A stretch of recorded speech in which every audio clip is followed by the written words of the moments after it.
안녕하십니까. 국민건강주치 가정의학과 전문의 이승남 원장입니다. 장염, 식중독 하게 되면은 여름을 생각해야 되는데요. 요새는 겨울에도 장염이나 식중독이 굉장히 많습니다. 그래서 여러분도 신문이나 방송을 통해서 많이 들어봤겠지만 로타 바이러스라는 바이러스의 식중독이 유행을 하게 됩니다. 이 바이러스는요, 만약 음식하는 사람이 조리사가 식중독에 걸렸어요. 로타바이러스 장염에 걸렸으면 이분이 화장실을 막 급하게 갔다 왔는데 손을 안 씻었다. 잘. 그걸 요리를 하게 되면은 다른 사람한테 전파를 할 수 있기 때문에 겨울철에도 식중독이 많이 생길 수가 있습니다. 식중독이나 장염을 일으키는 원인은 여러 가지가 있습니다. 우리가 독소형 식중독이 있는데 이 독소형 식중독은 병원 자체는 비침투성 병원이야. 즉 뭐냐? 세포를 파고들거나 파괴하는 건 아닌데 이거 자체가 독소를 만들어내는 거예요. 그래서 우리가 포도상균 장염이 있는데 이 포도상균 자체가 병을 일으키는 것보다는 포도상균에서 나오는 바로 독소가 바로 병을 일으키는데 이게 문제는 뭐냐? 포도상균 같은 경우는 끓이면 죽어버려요. 하지만 이 독소는 파괴가 절대 되지가 않습니다. 그러니까 이 포도상균에 의한 독소가 생긴 음식을 우리가 끓여서 그 다음날 먹더라도 그것으로 인해서 독소가 들어가기 때문에 장염을 일으키는 것 갖다가 독소형 장염이라 할 수가 있습니다. 두 번째는 뭐냐? 바로 감염형 식중독인데요. 이거는 아까 얘기한 비침투성 병원균이 아니라 바로 침투성 병원균인데 이 병원균 같은 경우에는 병원성 대장균, 장염 비브리오, 아니면 살모넬라, 시겔라 같은 건데요. 살모넬라, 시겔라 같은 거 마시면 살모넬라 균 같은 건 뭐 우리가 양치푸스 같은 거 일으키는 거고 시겔라는 이질을 일으키는 거고요.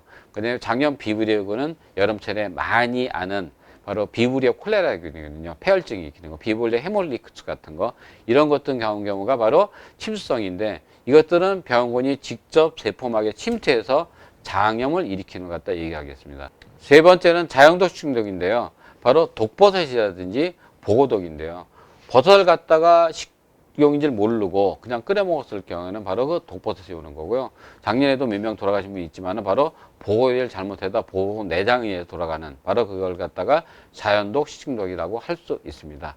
그리고 네 번째는 화학성 식중독인데 이거 많지는 않지만은 공장 부근에 사는 사람이라든지 공장에서 일하는 사람이니 수은이라든지 납이라든지 카드뮴 같은 중금속에서 오염이 돼가지고서 급성으로 오는 걸 갖다가 바로 화학성 식중독이라고 할 수가 있습니다. 다섯 번째는 바이러스 식중독인데 바로 겨울에 유행하는 바로 로타 바이러스에 의한 것이 바로 바이러스 식중독이라고 할 수 있습니다. 아까도 말씀드렸지만 우리가 보통 세균성 식중독 같은 경우에는 우리가 60도에서 80도나 아니면 100도에 끓이게 되면은 세균이 죽어서 없어지기 때문에 문제가 안 되지만은 독소형 식중독 같은 경우는 끓이더라도 독소가 없어지지 않기 때문에 독소형 식중독이나 자연독 식중독 같은 경우에는 생명을 잃을 수가 있기 때문에 그만큼 위험합니다. 또한 장염 비브리오균, 비브리오 헤몰리크투스라고 그래가지고요. 이것은 왜 여름에 문제가 되느냐? 우리가 그런 얘기 하잖아요. 알자가 없는 거. 페브러리, 마취 이런 건 알자가 있잖아요. 알자가 없는 거. 그런 7, 8, 9월에는 우리가 해물 갖다 먹지 말라고 그러잖아요. 그 이유가 뭐냐? 바로 이 장염 비브리오군은요. 해수의 온도가 20도일 때 가장 왕성히 장성을 해요. 그러니까 해수 온도가 10도로 뚝 떨어지면 없어져 버리는 거예요.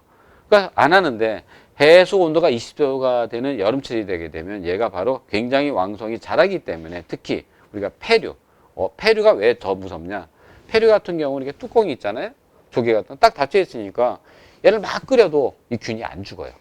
그래서 우리가 폐류를 먹을 때 여름에 딱 뚜껑이 열린 걸 먹게 되면 얘가 죽어버리지만 균이기 때문에 만약에 닫혀 있는 걸 먹게 되면 균이 남아있기 때문에 문제가 되고 또 한 가지는 뭐냐 요리하는 요리사분이 바로 그걸 만져가지고 회를 갖다 썰다 거기다 묻히게 되면은 특히 간이 나쁜 사람이나 면역력이 떨어진 사람 같은 경우는 바로 이것으로 인해서 비브리오 헤몰리티쿠스에 의해서 바로 식중독을 일으키는데 이것은 생명을 잃을 수 정도로 굉장히 무서운 균이기 때문에 바로 우리 여러분들이 여름철에는 간이 나쁘거나 면역이 떨어지는 사람들은 해산물을 되도록 안 먹는 게 좋고요. 꼭 드시게 되면은 꼭꼭꼭 익혀서 먹는 게 굉장히 중요합니다.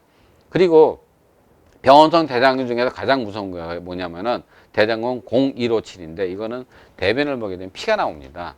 근데 이거는 사망률이 굉장히 높기 때문에 배가 아프면서 대변에 피가 나올 경우에는 급히 병원에 가야 되는데 이런 식중독 중에 그 공통적인 게 뭐냐? 배도 아프지만은 토하거나 설사를 많이 하죠. 그래서 뭐가 문제가 되느냐? 수분 부족이 굉장히 많게 됩니다. 그래서 탈수로 인해서 특히 노약자는 생명을 잃을 수가 있기 때문에 바로 식중독에 걸렸을 때는 가장 시급한 게 뭐냐? 물을 꼭 많이 섭취하는 게 중요하고요. 탈수가 많이 되면은 입원 치료하는 게 꼭 필요합니다. 감사합니다.